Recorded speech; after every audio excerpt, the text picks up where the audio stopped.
Start with your first row using a single crochet round.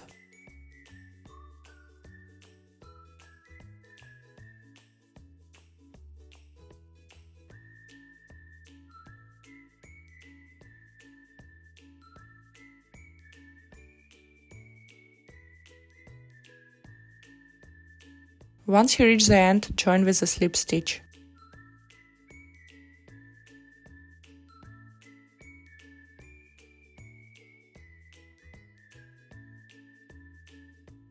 For the second row, chain 2. Make a front post double crochet by going around the post of the next stitch from the front side. Yarn over, pull through, then crochet 2 and 2 again to finish your double crochet. Next comes the back post double crochet. Go from the back side around the post of the next stitch and complete your double crochet the same way. Continue alternating front post double crochet and the back post double crochet all the way around.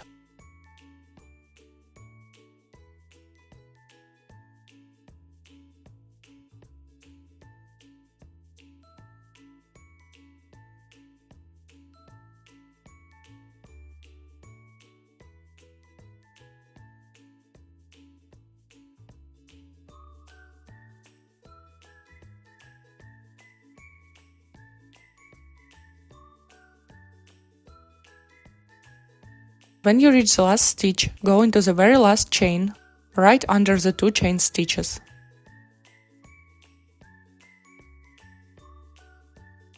Then join with a slip stitch into the second chain from the previous row. Chain 2 again and begin the next row with a front post double crochet directly above the previous front post stitch.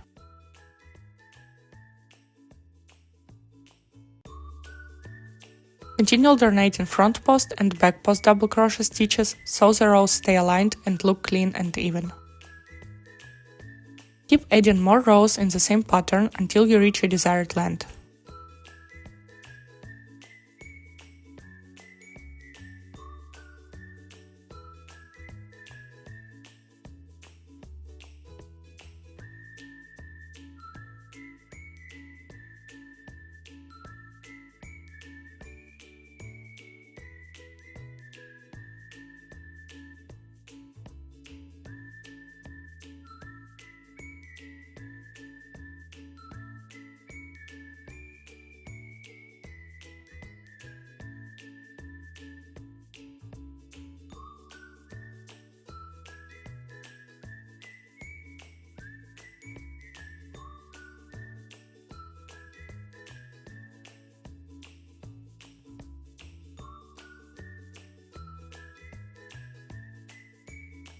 This is design block 1, one small finishing detail that can completely change the look of a handmade garment.